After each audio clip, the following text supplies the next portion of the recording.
What is going on, guys, and welcome back to the channel. So as you can see, we've got the Hellcat out behind me. If you guys missed the last couple videos, we have been bringing this thing up to Lebanon Valley. First time at the track with the car. Pretty cool video. Make sure to go back and check it out. But today we're going to be working on getting the rear tire switched over to some new ones that we picked up. We picked up some Mickey Thompson ET Street Rs.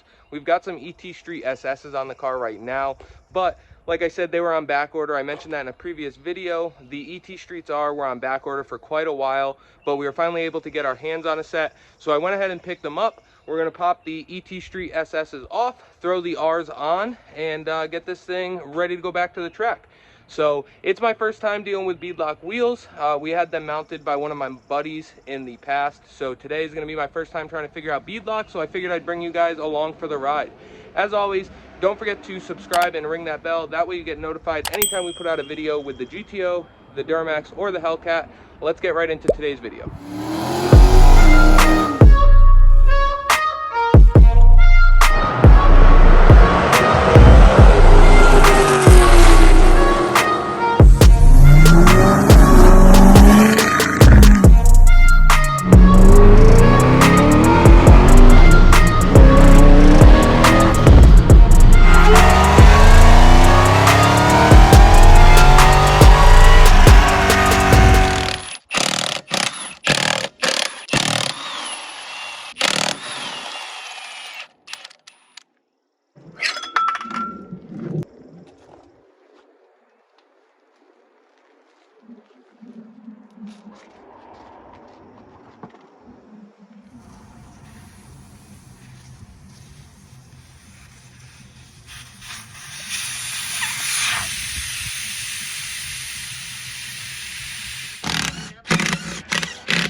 Alright guys, so as you've seen, we zipped all the beadlock bolts out in roughly a star pattern. I did them with a ratchet first.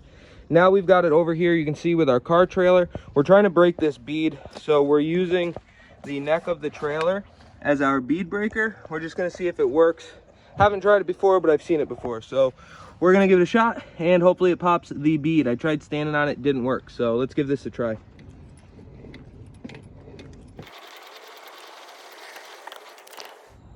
It's going. There it goes. Holy crap, it actually worked, guys. Let's pop it out of there.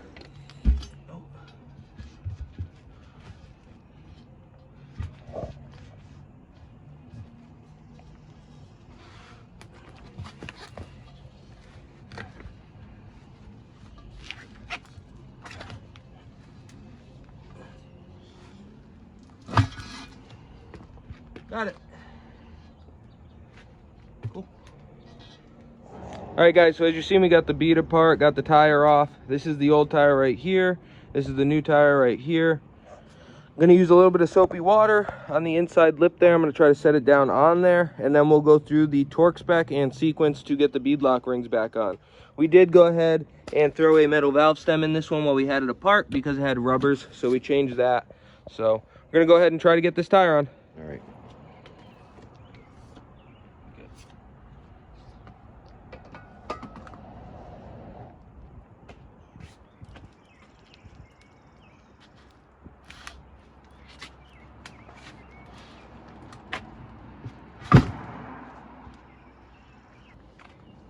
You guys want to get this edge bead here inside that lip so that when we tighten the beadlock ring down, we're good to go. Ours looks pretty seated, so we're going to go ahead and grab our beadlock ring. Decide which way we want it. So do mine something like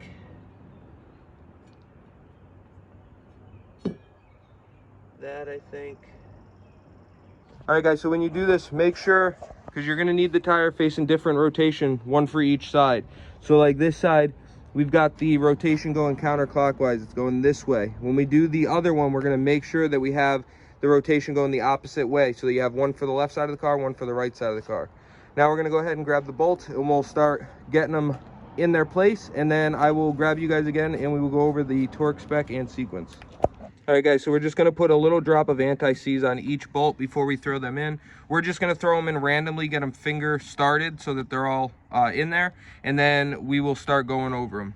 All right guys, so as you can see, we've got them all started. We did some anti-seize and whatnot and got them all finger tight basically right now. So we're going to do this in 5 steps. Weld recommends. We're going to start in a crisscross pattern. So I'm going to use some pennies and I'm going to place one here, here, and then I'll go crisscross, and then I will move over to the next bolt right there, do the same thing, crisscross, and I'll move my pennies as well, and then I'll keep doing that all the way around, crisscross, and then move over a bolt, crisscross. And we're going to do that pattern 3 times, and the first pass we're going to be doing at 50 inch-pounds.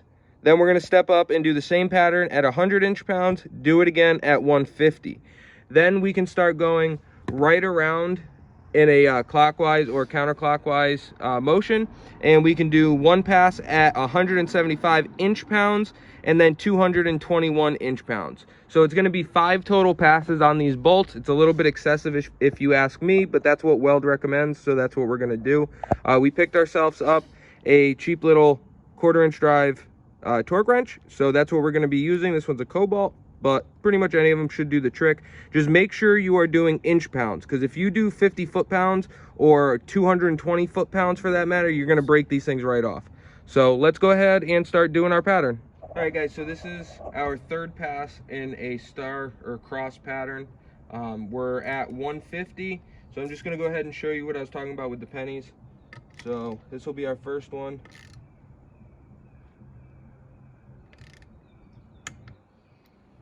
Go to this one over here.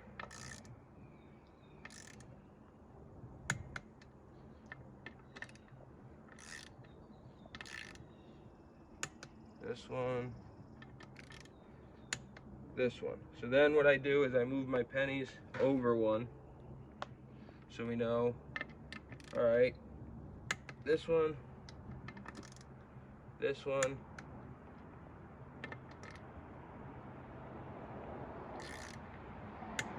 this one, this one, and then we can move the pennies again, and you just keep on doing that pretty much all the way around. You got to do it, like I said, the first time is 50 inch-pounds, then 100 inch-pounds, then our 3rd time here 150. Then once we do this one at 150, we can stop and we can start going in a counterclockwise or a clockwise rotation. For the clockwise, we're going to do 175, and then we're going to do 221 inch-pounds on the final pass. All right guys, so like I said, now we did our 3 first passes and a cross. We're going to do our clockwise one now. So we're at 175 inch-pounds.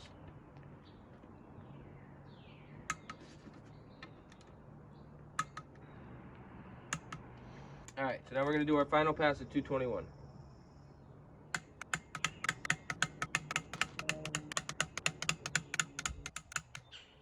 Done. All right, let's go ahead and put some air in this thing, get that back bead to seat. I might have a spare one though, hold on. There it goes. All right guys, so as I'm sure you can tell, we have got the camera back. I got my MacBook back, so now we are able to use the camera again. Once again, I apologize for the video quality at the beginning of the video. Using my iPhone, I just kind of had to do what I had to do and made it work the best I could. But now that we've got the MacBook back, we are good to go with the camera. So you can see we've got the Hellcat out right here behind me. We did go ahead and get the other wheel finished up. I think they look much better than the Street SS's. I think they're gonna look great on the car. Like I mentioned before, guys, when you're putting these things together, one of the biggest things I can recommend to you is make sure you have your rotations correct. As you can see, this one is going clockwise and this one is going counterclockwise. That way you have a wheel for each side of the vehicle. So let's go ahead and get this thing jacked up and see how they look.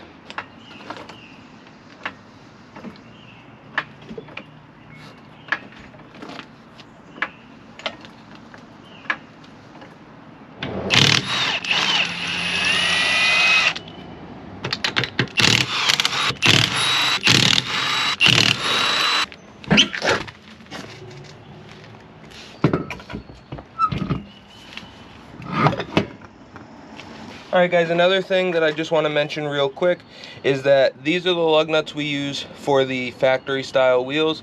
We did have to get new lug nuts for the weld, so make sure if it's your first time installing your new wheels that you get a set of lug nuts that work with that particular wheel. I'm going to go ahead and grab our torque wrench. For our particular wheels with a 14mm stud, they recommend 110 foot-pounds, but make sure that you look up what torque spec for your size stud and for your particular wheel. Alright guys, so like I said, for me, my torque spec is 110. I like to set my torque wrench at 50 first, and then make sure that it's seated properly and that it sucks in right. Go right around in the star pattern like you normally would.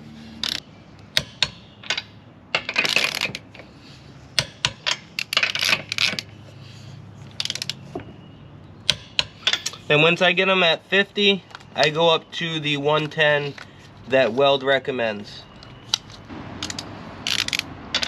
Just do the same thing in a star.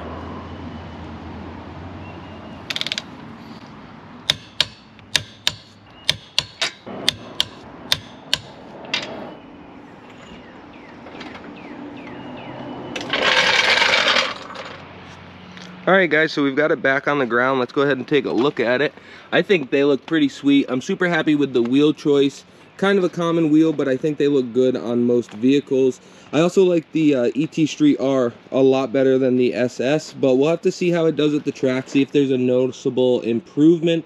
I'm kind of hoping there is. I'm also going to be trying to launch the car a little bit differently, so the data might be a little bit conflicting, but I'm hoping that we can get this thing figured out here pretty soon. We've actually got the trailer hooked up to the truck, so we're getting ready to head to the track tomorrow.